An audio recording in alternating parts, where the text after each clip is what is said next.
ট্রাম্পের থেকে কেন বিলিয়ন ডলারের অস্ত্র কিনছে আরবরা? তবে কি ইরানের বিরুদ্ধে মহাযুদ্ধ? মধ্যপ্রাচ্যের আকাশে শান্তির সাদা পতাকা ওড়ানোর আড়ালে কি তবে সবচেয়ে ভয়ঙ্কর মহাপ্রলয়ের ছক কষছে আমেরিকা? 2 সপ্তাহের যুদ্ধবিরতির মূলা ঝুলিয়ে ট্রাম্প প্রশাসন বিশ্বকে যখন শান্তির গল্প শোনাচ্ছে, ঠিক তখনই পর্দার আড়ালে উন্মোচিত হলো এক হাড় হিম করা ব্লুপ্রিন্ট। রণাঙ্গনে ইরানের হাইপারসোনিক মিসাইলের কাছে চরম মার খেয়ে আমেরিকা এখন নিজেদের দালাল আরব রাষ্ট্রগুলোকে ঢাল হিসেবে ব্যবহার করতে চলেছে। প্রশ্ন উঠেছে, হঠাৎ করে কেন ট্রাম্পের কাছ থেকে 8.6 বিলিয়ন ডলারের বিপুল মারণাস্ত্র কিনছে কাতার, কুয়েত ও আমিরাত? তবে কি যুদ্ধবিরতির আড়ালে খোদ ইরানের বিরুদ্ধে এক নতুন ও সর্বাত্মক মহাযুদ্ধের প্রস্তুতি নিচ্ছে আমেরিকা ও তার মিত্ররা?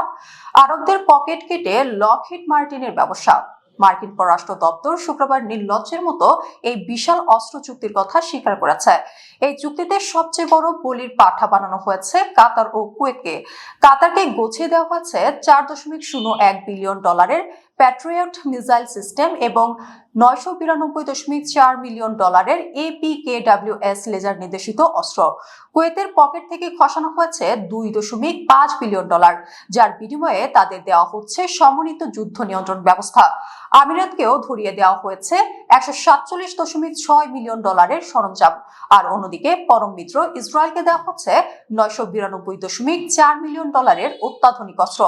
বিশ্লেষকরা বলছেন, Lockheed Martin, RTX BAE systems এবং নর্থ্রপ গ্রুম্যানের মতো মার্কিন অস্ত্র কোম্পানিগুলোকে দেউলিয়া দশা থেকে বাঁচাতে ট্রাম্প মূলত আরব রাষ্ট্রগুলোকে ইরানের মিসাইল আতঙ্ক দেখিয়ে এই অস্ত্র কিনতে বাধ্য করেছেন।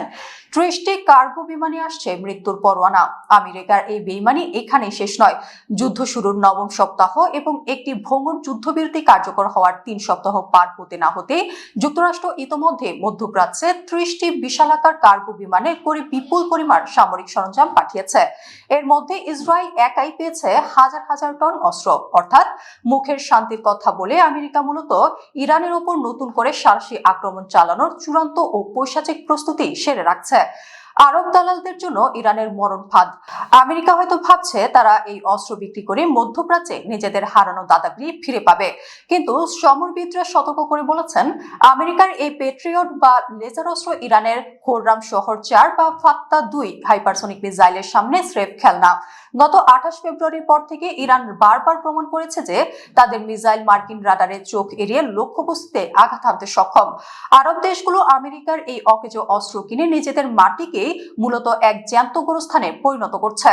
পতনের চূড়ান্ত ফয়সালা গত 28 ফেব্রুয়ারি যুক্তরাষ্ট্র ও ইসরায়েলের যৌথ হামলার পর লেবানন ও ফিলিস্তিনে হাজার হাজার মানুষ নিহত এবং লাখ লাখ মানুষ বাস্তুচ্যুত হয়েছেন। আজ বিশ্ববাসী পরিষ্কার দেখছে যে আমেরিকা কথায় কথায় মানবাধিকারের বুলি আওড়ায়, তাদের আসল ধর্মই হলো রক্তের ব্যবসা। লাশের উপর দাঁড়িয়ে ট্রাম্প প্রশাসন আজ 8.6 বিলিয়ন ডলারের ব্যবসা করছে, কিন্তু তারা ভুলে গেছে মজলুমের প্রতিরোধের আগুন কোনো মার্কিন অস্ত্রে নেভে না। মধ্যপ্রাচ্যে বিছানো আমেরিকার এই নতুন মরণ ফাঁদ শেষ পর্যন্ত তাদের এবং তাদের দালালদের জন্যই চিরস্থায়ী কবর রচনা করতে যাচ্ছে।